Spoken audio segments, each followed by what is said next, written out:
और आइए अब आपको कुछ ऐसी खबर बताएं जिसमें आपको ये अंदाजा लगेगा कि सियासत की दुनिया में, राजनीति की दुनिया में भी जो लोग हैं वो इतने निर्दयी नहीं हैं कि वो हर समय राजनीति करें। कभी कभार ऐसा भी होता है कि कुछ ऐसी चीजें अगर पारिवारिक रूप से किसी राजनेता के जीवन में हो रही हैं तो वहां पर जो विपक्ष में लोग होते हैं उनका दिल पसीज जाता है।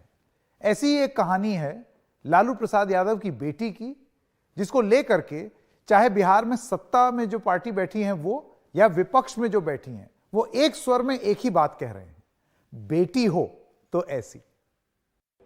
आज पूरी दुनिया बोल रही है बेटी हो तो ऐसी। बात हो रही है लालू प्रसाद यादव की बेटी रोहिणी आचार्य की, जिन्होंने अपने पिता लालू प्रसाद को अपनी एक किडनी डोनेट की है। दोनों पिता और पुत्री स्वस्थ हैं और दोनों को ही आईसीयू से वार्ड में शिफ्ट किया जा चुका है। इस बात की जानकारी खुद बिहार के जो उप मुख्यमंत्री हैं तेजस्वी यादव, उन्होंने ट्वीट करके दी है। उन्होंने पूरा विवरण दिया है कि किस तरह से ये ऑपरेशन हुआ है और कब लालू प्रसाद यादव उनको जो है किडनी दी गई और उसके बाद दोनों को ही आईसीयू से बाहर लाया गया। इसका पूरी जो जानकारी उन्होंने दी है ये ट्विटर के ऊपर तेजस्वी यादव की ओर से आई है। और सिंगापुर में जहाँ पर कि लालू प्रसाद का ये ऑपरेशन हुआ वहाँ पर पूरा परिवार उनका मौजूद है और वहीं से ये सारी जानकारी दी गई है। लेकिन ये जानकारी सामने आने के बाद, हालांकि वैसे बात तो पहले से ही पता थी क्योंकि ये डिक्लेरेशन पहले ही किया जा चुका था कि लालू प्रसाद की किडनी का एक ट्रांसप्लांट होना है और ये किडनी उनको उनकी बेटी देने जा रही है, तो ये बात पहले ही सामने आ चुकी थी।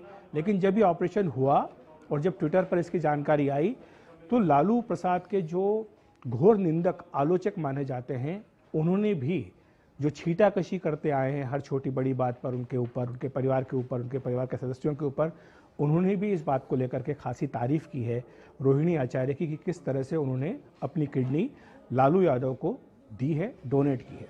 और इसमें सबसे ऊपर जो नाम आता है वो है गिरिराज सिंह का, जो कि केंद्रीय मंत्री हैं। उन्होंने एक ट्वीट करके कहा कि बेटी हो तो रोहिणी आचार्य जैसी, गर्व है आप पर, आप उदाहरण होंगी आने वाली पीढ़ियों के लिए। तो ये तारीफ की है रोहिणी की गिरिराज सिंह ने, जो कि केंद्रीय मंत्री हैं और लालू प्रसाद यादव के और उनके परिवार के खासे आलोचक हैं और हर छोटी बड़ी बात पर उनकी निंदा करते हैं। इसी तरह से निशिकांत दुबे, जो कि बीजेपी के सांसद हैं, उनकी भी एक प्रतिक्रिया आई है। उन्होंने ट्विटर पर लिखा कि मुझे भगवान ने बेटी नहीं दी, आज रोहिणी आचार्य को देखकर सचमुच भगवान से लड़ने का दिल कर रहा है। मेरी नानी हमेशा कहती थी बेटे से बेटी भली जो कुलवंती हो। ये निशिकांत दुबे ने अपने ट्वीट में कहा है। तो इसके बाद यही बात हो रही कि रोहिणी आचार्य ने जिस तरह से कदम उठाया, अपनी किडनी देने का फैसला किया, उम्र में काफ़ी अंतर है। लालू जी की उम्र जो है 70 वर्ष से ऊपर है, वहीं रोहिणी जो है वो 40 के करीब हैं और 30 साल का अंतर दोनों ही पिता और पुत्री के बीच में उम्र का है। और इसीलिए जो बात जब आई कि किडनी आखिर देनी है, किडनी ट्रांसप्लांट लालू प्रसाद का होना है, तो कौन किडनी देगा, तो ये सवाल उठा कि आखिर जब रोहिणी दे रही हैं तो रोहिणी क्यों दे रही हैं। तो ये सवाल जो है ये तेजस्वी यादव से पूछा गया था कि आखिर क्यों ऐसा हुआ कि रोहिणी ने ही अपनी किडनी देने का फैसला किया।